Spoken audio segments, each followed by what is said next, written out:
So we have talked about the Bengals punter Drue Chrisman before, and how Cincinnati might eventually be moving on from him. Well, the reason why is because of something we're going to talk about in a second. But let's go ahead and talk about what Coach Taylor said in the combine about Drue Chrisman and the chance of them going ahead and bringing in other competition, maybe drafting a punter, and eventually moving on. He said, I think it's good to have competition, Taylor said, about the punting situation. I think that's part hard to predict, drafting a punter. We'll just see where the draft goes and where the value lies. So, in this video, we're going to break down some possible free agents, some possible draft picks, and what Cincinnati might do. So, the reason why Cincinnati could be moving on from the punter is because of his production last season.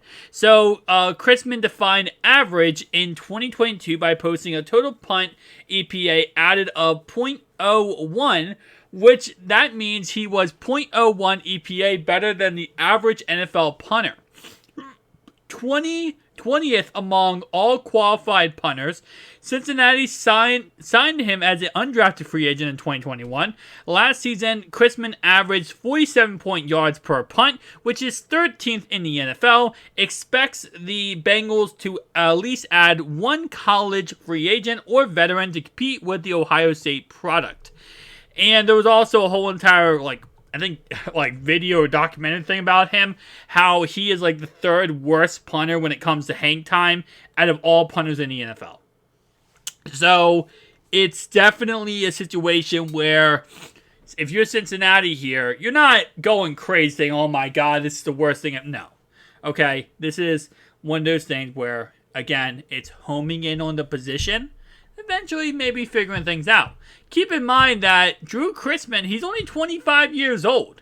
He's only in the NFL now for 2 seasons. So it's not like he can't possibly, learn how to get better. He was on Cincinnati, then he went to Pittsburgh, and then he went back to Cincinnati. So it's, again, like I said, a situation where could he, this season absolutely prove himself? Yes. Could he beat out any competition? Yes.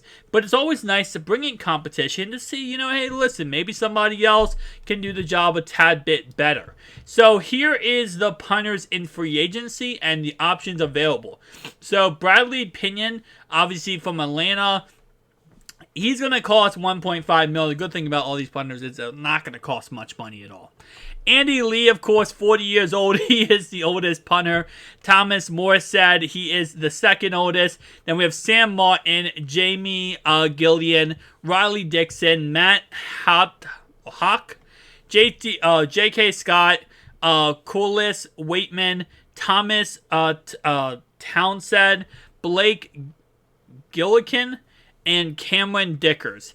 I'll be honest with you. I do not believe Cincinnati will get somebody in free agency. These are the punters available, and while they have some kick left in them, I don't think any of these punters really are that, problem solver. I think these guys would be brought in, and they would just be more or less fill-ins as depth pieces, if anything. And I do truly like Drue Chrisman. I know this video might seem like me saying that Cincinnati needs to move on. And I've said many times I think that, with the correct circumstances, they can. But I still like him over all these options on free agency. I really do. Andy Lee might give you veteran experience, but I just don't think he's 40 years old. I don't think he hasn't left him anymore. I think he's going to retire. Thomas Morstead might be the best option out of all of them. So now the question is, well, what about the NFL draft, right? Because this is where you could see punters and kickers get taken. We saw the Bucs 5 years ago at this point, draft a kicker in the first round, and it is first or second round. It is possible that they go in that direction when it comes to the draft, right? Because, listen, at the end of the day, how do you replace a position like a punter? Well, like the Ravens did, we drafted a guy. You draft a guy, you draft the, in a way, the heir apparent of your current player. Obviously, when your current player is 25 years old, it's kind of hard to say. But nonetheless, though, you eventually draft his suppressor. So we have Adam from Rutgers here. We have Brad from Michigan. Bryce from Michigan State, Michael Turk from Oklahoma, and we have Paxton Brooks from Tennessee. Now, all of these picks would either be undrafted or 6th or 7th round picks, period. They're not going to be picks that are inside the top 6, 7 rounds. But the problem is, in that aspect, is usually you want to see some type of, if you're going to, quote unquote, draft a punter, you want to, you're giving up another position you could be getting. So let's say, for example, in the 7th round, who obviously 7th round picks don't always make the team, but let's say, would you rather have a potential cornerback or a punter, right? That's really the question. And with how potent this offense is when it comes to the Bengals, having a really amazing, crazy, great punter isn't always the way to go, right? So we have my man here who in college averaged 44 yards per punt. If we go back to the numbers for Drue Chrisman, he averaged last season 47.8. So this punter right here actually averages less than in college than the Drue Chrisman, the current guy, right? He averaged 42.3. Keep in mind, the first punter punted the ball 75 times. He punted the ball 43 times. 42.3. Third guy, 49.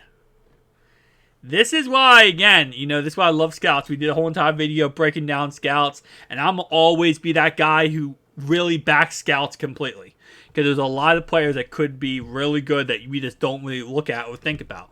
So, 49 average, okay. Michael Turk, 46.8. Now, does, them punting in college and their averages, because he's punted the ball 38 times. The other guy's punted the ball 75 times. The other guy punted the ball 48 times, 60 times, right? So, does that really speak volumes to how they're going to do in the NFL? No, it doesn't. What it means is that we have a good general average of how good the leg is.